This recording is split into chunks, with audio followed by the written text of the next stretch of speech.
ایک کمال کا میں آپ کو واقعہ سناتا ہوں. حضرت موسیٰ علیہ نبینا علیہ الصلوۃ والسلام کے دور کا واقعہ ہے.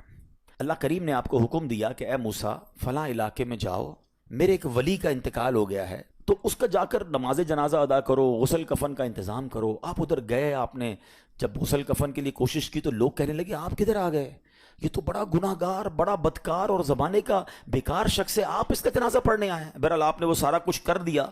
پھر اللہ سے کہا کہ یا اللہ بندے تو یہ کہہ رہے ہیں تیرا نافرمان تھا، گناہ گار تھا، اور تو فرماتا ہے تیرا ولی.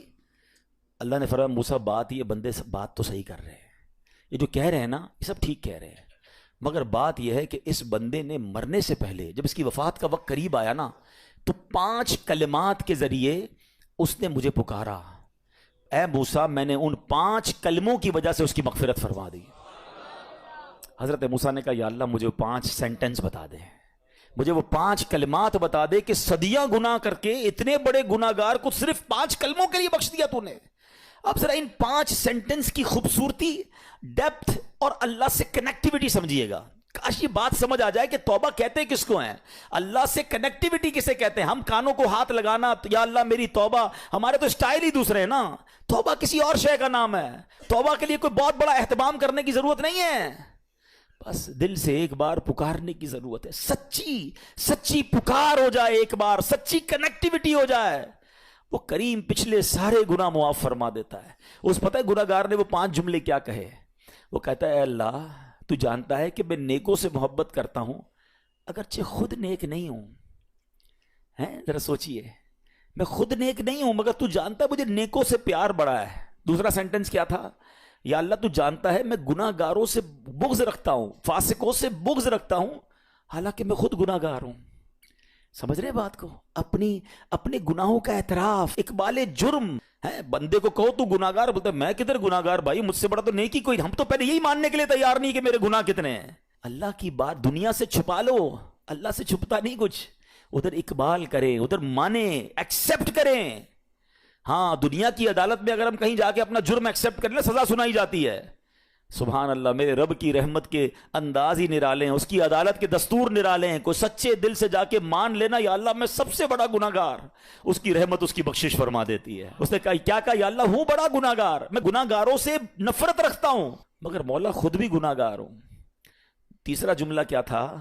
یا رب اگر مجھے معلوم ہو جائے نا کہ میرے جنت میں داخل ہونے سے تیری ملکیت میں کوئی کمی آ جائے گی تو پھر میں تیری جنت کا کبھی تجھ سے سوال نہیں کروں گا، کیونکہ مجھے پتا ہے تیری جنت بہت بڑی ہے. مجھے داخل کر کے تیرا کچھ بھی نہیں جانا، تیرا کچھ نہیں جانا، میرا بیڑا پار ہو جانا ہے.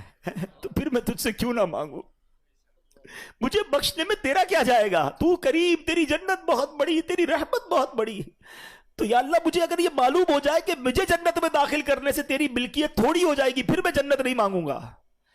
چوتھا سینٹنس کیا تھا؟ یا رب اگر مجھے معلوم ہو جائے کہ میرے جہنم میں داخل ہونے سے تیری ملکیت میں اضافہ ہو جائے گا تو میں جہنم سے تیری پناہ بھی نہیں مانگوں گا. اگر جہنم میں ڈالنے سے تیری ملکیت میں، تیرے ملک میں اضافہ ہو رہا ہے تو پھر مجھے ڈال دے جہنم میں راضی ہوں. مگر مجھے پتا ہے کہ مجھے جہنم میں ڈالنے سے تیری ملکیت میں کوئی اضافہ نہیں ہوگا. تو ویسے ہی مالک ہے، تو ویسے ہی خالق ہے، سب کچھ تیرا ہے. اور آخری جملہ سنیے، وہ کیا کہتا ہے؟ یا رب اگر تو مجھ پر رحم نہیں کرے گا تو پھر کون کرے گا؟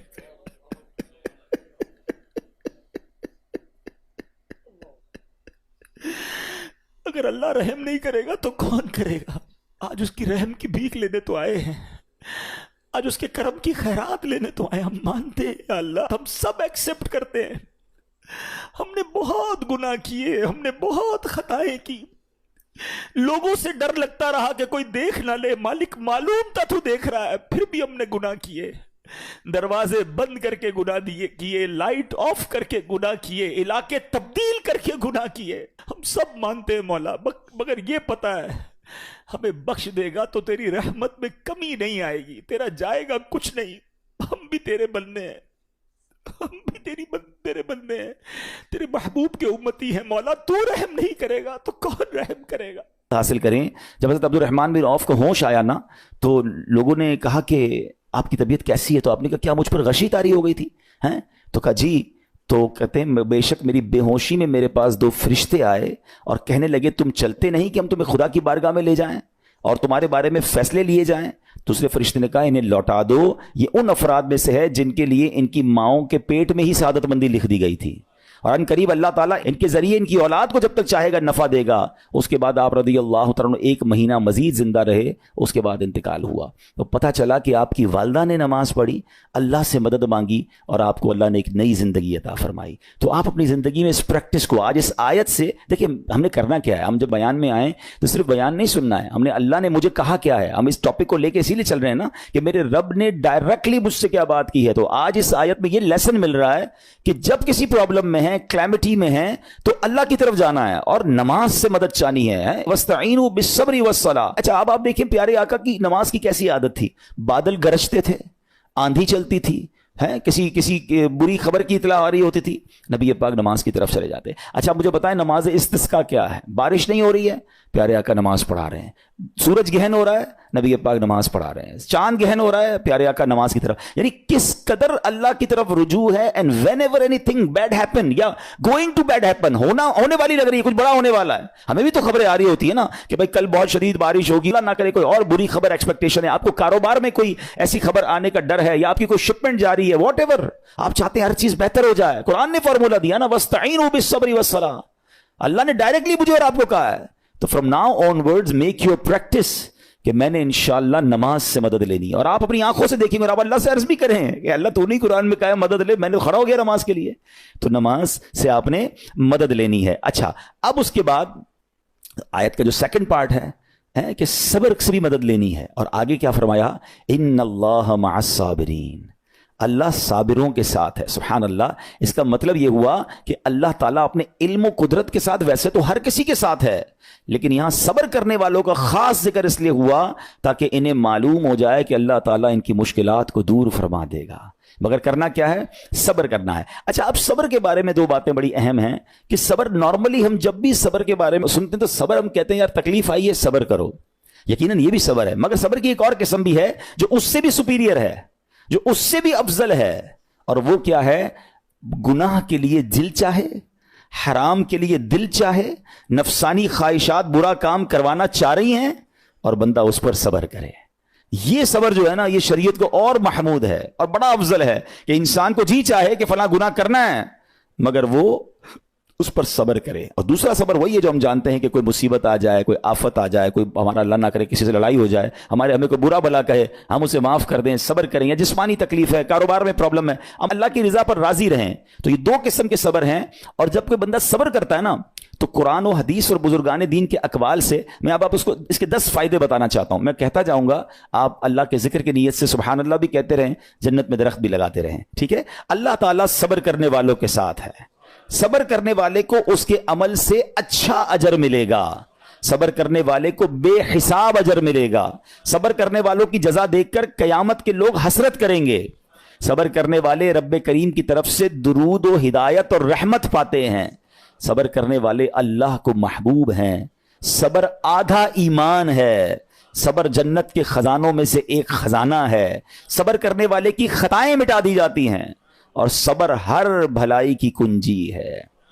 اب آتے ہیں ان دونوں صبر کو تھوڑا سا ڈیفائن کرتے ہیں. ایک نفسانی خواہشات, گناہ کا جی چاہتا ہے, کیونکہ نفس ہے نا وہ تو ہر وقت موج مستی چاہتا ہے, وہ تو ہر وقت چاہتا ہے جناب بس یہ بھی کام کر لوں وہ بھی کر لوں. اب مجھے یہ دیکھنا ہے کہ میرا یہ کام اللہ کو راضی کرے گا یا رب کو ناراض کر دے گا. لیکن جو نفسانی خواہشات پر صبر کرتا ہے نا, گناہ سے اپنے آپ کو بچاتا ہے. قرآن کیا کہتا ہے؟ وَأَمَّا مَنْ خَافَ مَقَامَ رَبِّهِ وَنَهَى النَّفْسَ عَنِ الْهَوَىٰ فَإِنَّ الْجَنَّةَ هِيَ الْمَأْوَىٰ.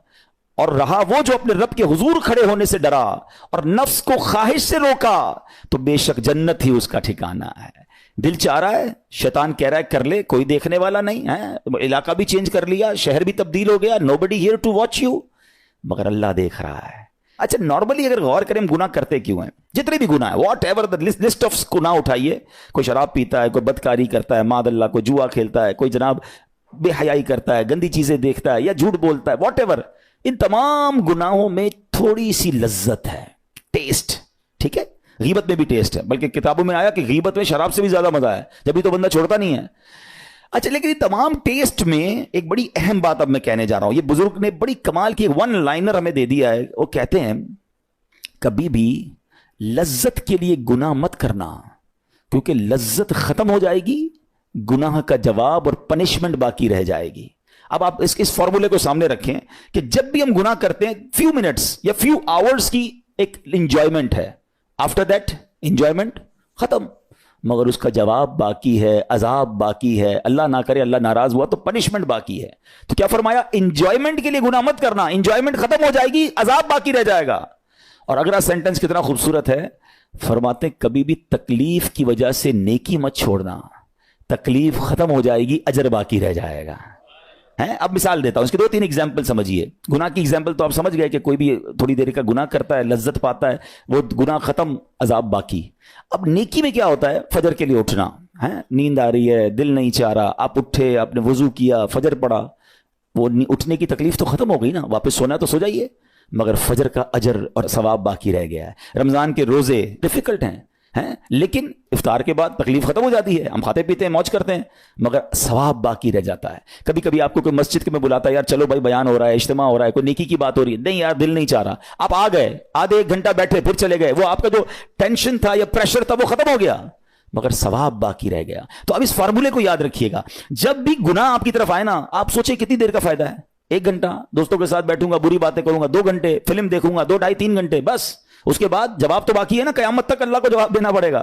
نہیں یار مجھے انجوائمنٹ کے لیے گناہ نہیں کرنا ہے. اور جب کوئی نیکی کا کام آئے اور آپ کو لگے یار دل نہیں چاہ رہا, مزہ نہیں آ رہا, بوریت ہوگی, چھوڑنا یار, تو بندہ سوچے کتنی دیر کی نیکی ہے, آدھے گھنٹے کی, 1 گھنٹے کی, بس 2 گھنٹے کی, اور ثواب باقی رہ جائے گا. Let's do it.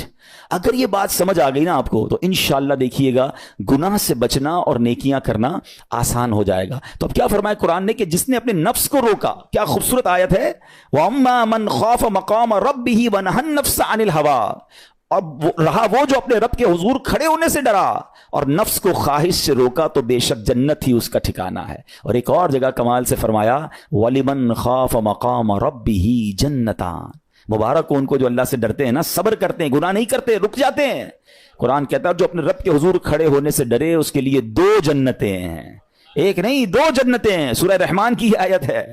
تو پتا چلا کہ نفس کو روکنا یہ آسان بھی نہیں ہے, ہاں دل بہت چاہتا ہے, مگر یہ صبر جو ہے نا, ان اللہ مع الصابرین کا جو معراج ہے, جو ٹاپ آف دا لسٹ صبر ہے, وہ یہ صبر ہے. اچھا اب آتے ہیں ایک اور صبر کی صورت, کہ اب آپ کو کسی نے غصہ دلا دیا, برا بھلا کہا, یا آپ کے مزاج کے خلاف بات ہو گئی, اب آپ نے روکنا ہے اپنے آپ کو. اب غصے کا اظہار نہیں کرنا, لڑائی نہیں کرنی, گالی کا جواب گالی, اینٹ کا جواب پتھر, انگریزی کا مقولہ ہے نا ٹٹ فور ٹیٹ, جیسے کو تیسا نہیں, یہ ہماری شریعت ہمیں نہیں سکھاتی. اچھا آج کل کسی کو کہو نا یار آپ کیوں یار لڑائی کر رہے ہیں, بھائی میں جواب نہ دوں تو لوگ سمجھیں گے کمزور آدمی ہوں, مجھے اپنا روب بھی تو رکھنا ہے, میں بھی تو پتا چلے کون ہوں, اپنا بتاؤں تو صحیح کون ہوں. سچی بات پتہ کیا ہے, جو ٹٹ فور ٹیٹ کرتا ہے, گالی کا جواب گالی سے دیتا ہے نا, وہ واقعی بتا دیتا ہے وہ کون ہے, وہ اپنا تعارف کروا رہا ہوتا ہے کہ یہ بھی ایسا ہے, میں بھی ویسا ہی ہوں. او بھائی. اچھا پھر ایک اور عجیب جملہ بڑا مشہور ہے آج کل, جناب ہم شریف کے ساتھ شریف ہیں, ہم بدماش کے ساتھ بدماش ہیں. مجھے آج تک سمجھ نہیں آئی یہ کون سا بٹن لگا ہوا ہے آپ کے اندر کہ شریف کے ساتھ آپ شریف ہو جاتے ہیں, بدماش آتا تو آپ بھی بدماش ہو جاتے ہیں. جناب والا, شریف آدمی شریف کے ساتھ بھی شریف ہوتا ہے, بدماش کے ساتھ بھی شریف ہوتا ہے. جب بھی تو وہ غلط آدمی اچھا ہوگا نا. نبی پاک علیہ الصلوۃ والسلام نے گالیاں سن کر دعائیں دی ہیں, پتھر برسانے والوں کو بھی دعائیں دی ہیں, مگر ہم تو تیار ہی رہتے ہیں, یار میں بتاؤں گا اس کو میں کون ہوں, 1 گالی دی ہے میں اس کے ساتھ پشتوں کو گالیاں دوں گا. تو پھر آپ بھی ویسے ہی ہو گئے نا جناب. حدیث پاک کیا ہے, ہو از مور اسٹرانگر, ہو از مور پاورفل.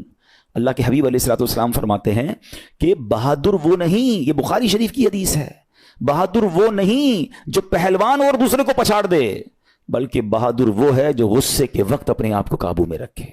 اصل بہادری یہ ہے. تو اگر آپ نے واقعی صبر سے مدد لینی ہے, ان اللہ مع الصابرین کا مجدہ لینا ہے, تو بدلے نہیں لینا ہے, معاف کرنا ہے. ذرا مل کر میرے ساتھ شب قدر کی دعا دہرائیے گا, اللہم انک عفو کریم تحب العفو فاعف عنی, اللہم انک عفو کریم تحب العفو فاعف عنی, اللہم انک عفو کریم تحب العفو فاعف عنی. واٹ از دا میننگ, اس دعا کا معنی کیا ہے؟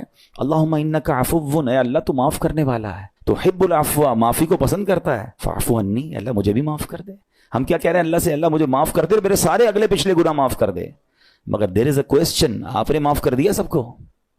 بندہ کہتا نہیں میں تو انتظار میں بیٹھا ہوں, میں تو موقع کی تلاش میں, بس موقع ملے پھر بتاؤں گا میں کون ہوں. ہاتھ میں آ نہیں رہا بندہ, ٹرائی کر رہا ہوں کسی جگہ آ جائے, بس کوئی اس کے پیسے ویسے آ جائیں, کوئی اس کا معاملہ میرے پاس آ جائے, بس پھر دیکھو کیا کرتا ہوں. بیٹھے اس انتظار میں بیٹھے بہت سارے لوگ, کمال ہے یار.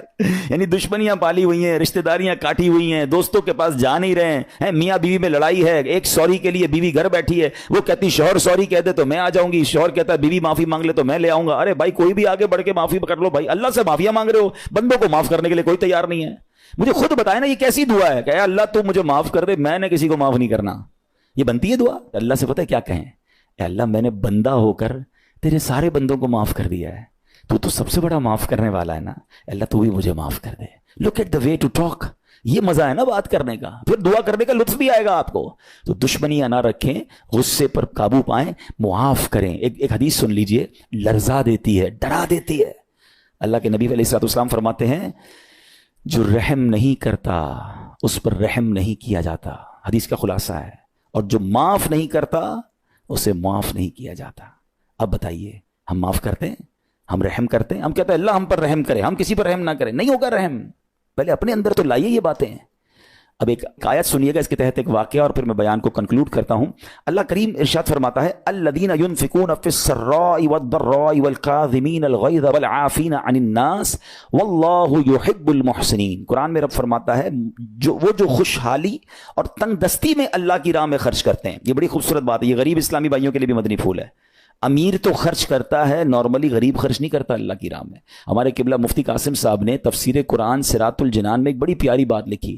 آپ کہتے ہیں پوری دنیا کے امیروں کا سروے کر لینا, ان کی جو پیسے بڑھنے کی ایک وجہ یہ بھی ہوتی ہے کہ وہ کہیں نہ کہیں چیریٹی کر رہے ہوتے ہیں, مدد کر رہے ہوتے ہیں. وہ مدد اور وہ نیکی ان کے پیسے بڑھا رہی ہوتی ہے.